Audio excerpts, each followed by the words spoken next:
Partnership का last segment, dissolution of firm. Dissolution of firm और dissolution of partnership firm एक ही बात होती है, बट डिसोल्यूशन ऑफ फर्म और डिसोल्यूशन ऑफ पार्टनरशिप, सिर्फ बोला dissolution of partnership, dissolution of partnership firm नहीं बोल रहा, वो अलग बात होती है। अभी तक जो हम कर रहे थे वो कर रहे थे रिकॉन्स्टिट्यूशन। क्या कर रहे थे? Reconstitution of firm. Reconstitution of firm को क्या बोला जाता है? Dissolution of partnership. Dissolution of partnership, इसमें सिर्फ और सिर्फ आपका अग्रीमेंट डिसॉल्व हो गया, बिजनेस चलता जा रहा है। अब जो हम कर रहे हैं डिसोल्यूशन ऑफ फर्म। क्या कर रहे हैं अब हम? Dissolution of firm. Dissolution of firm और डिसोल्यूशन ऑफ पार्टनरशिप फर्म वो एक ही बात है, बट सिर्फ अगर डिसोल्यूशन ऑफ पार्टनरशिप लिखा है वो रिकॉन्स्टिट्यूशन था। तो रिकॉन्स्टिट्यूशन में क्या क्या आता था?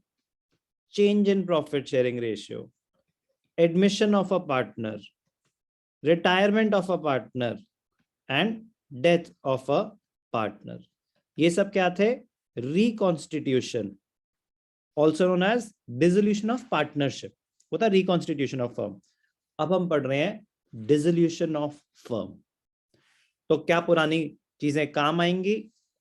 थोड़ी थोड़ी, क्योंकि डिसोल्यूशन के अपने रूल्स हैं। अब बिजनेस बंद हो रहा है, तो पुराने सारे कॉन्सेप्ट्स काम नहीं आएंगे, बेसिक कॉन्सेप्ट्स पार्टनरशिप के डेफिनेटली काम आएंगे, बट डिसोल्यूशन के अपने रूल्स हैं। तो सबसे पहले meaning of dissolution of firm. Dissolution of firm means business of the firm is discontinued, closed and the firm is wound up, winding up हो रही है, dissolved. As a result economic relationship among the partners ends. It is different from dissolution of partnership. Dissolution of partnership firm is different from dissolution of partnership, which means change in relationship among the partners, but the firm continues, the business continues. ABC sharing profits in the ratio 3:2:1 now decide to share the profits equally. Economic relationship changes, business continues. ABC were partners, they admit D into the firm. Economic relationship changes, business continues. ABC were partners, C retires or dies. Economic relationship changes, business continues. वो सब था dissolution of partnership और reconstitution of firm. अब हम पढ़ रहे हैं dissolution of firm in which the business comes to an end. According to section 39 of Indian Partnership Act 1932, Section 39, Indian Partnership Act 1932.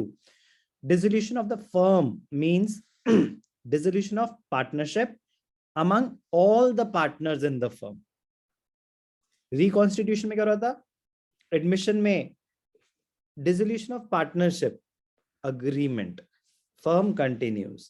Retirement में dissolution of partnership, agreement, firm continues.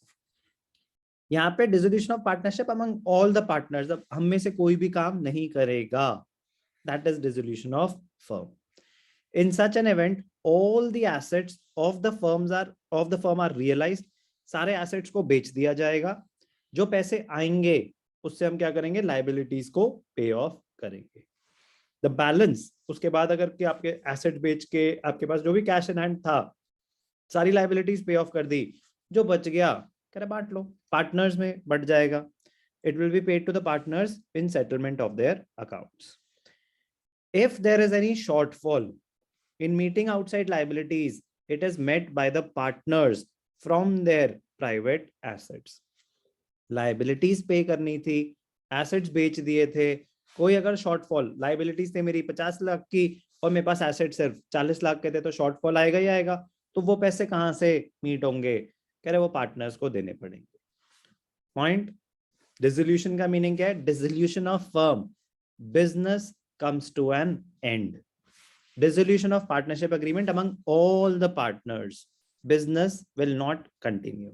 Section 39 of Indian Partnership Act में definition of dissolution given है. Definition of dissolution of firm के साथ साथ ही बहुत ही important question है, what is the difference between dissolution of firm and dissolution of partnership? जो हमने इतनी सारी बातें अभी definition में पढ़ी उसी पे ही based है. Dissolution of firm, it means closure of the firm and the end of economic relationship, business relationship among all the partners. On the other hand, dissolution of partnership, it means change in the business relationship, change in economic relationship.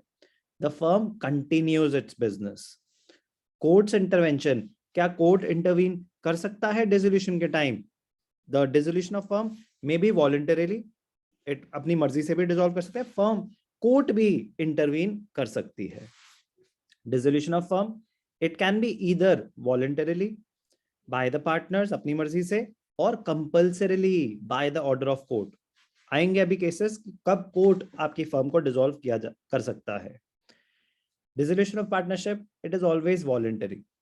Court नहीं बोल सकता कि सी को अपनी partnership में partner बनाओ, वो नहीं बोल सकता कि इसको रिटायर कर दो. नो. तो रिकॉन्स्टिट्यूशन अपनी मर्जी से होती है.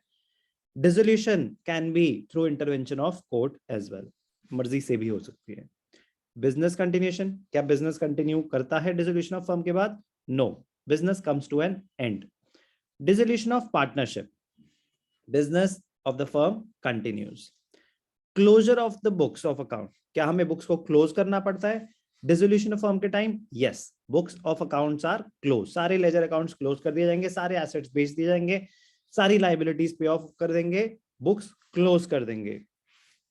अग्री. और जब रिकॉन्स्टिट्यूशन है, नहीं, हम सिर्फ एडजस्टमेंट्स करते हैं so that no partner should be at a gain और एट अ लॉस. हम बुक्स को क्लोज नहीं करते, नीड नॉट बी क्लोज, चलने दो.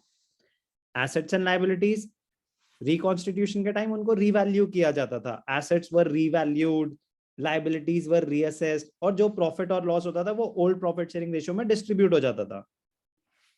डिसोल्यूशन ऑफ फर्म के टाइम सारे एसेट्स बेच दिए जाते हैं, सारी लाइबिलिटीज पे ऑफ कर दी जाती हैं, जो पैसे बचते हैं वो पार्टनर्स आपस में बांट लेते हैं after settlement of their capital balances. Economic relationship, dissolution of firm में it comes to an end. Economic relationship, business relationship एक ही बात है. डिसोल्यूशन ऑफ पार्टनरशिप में it changes, it does not come to an end. Effect, what is the effect of dissolution of firm?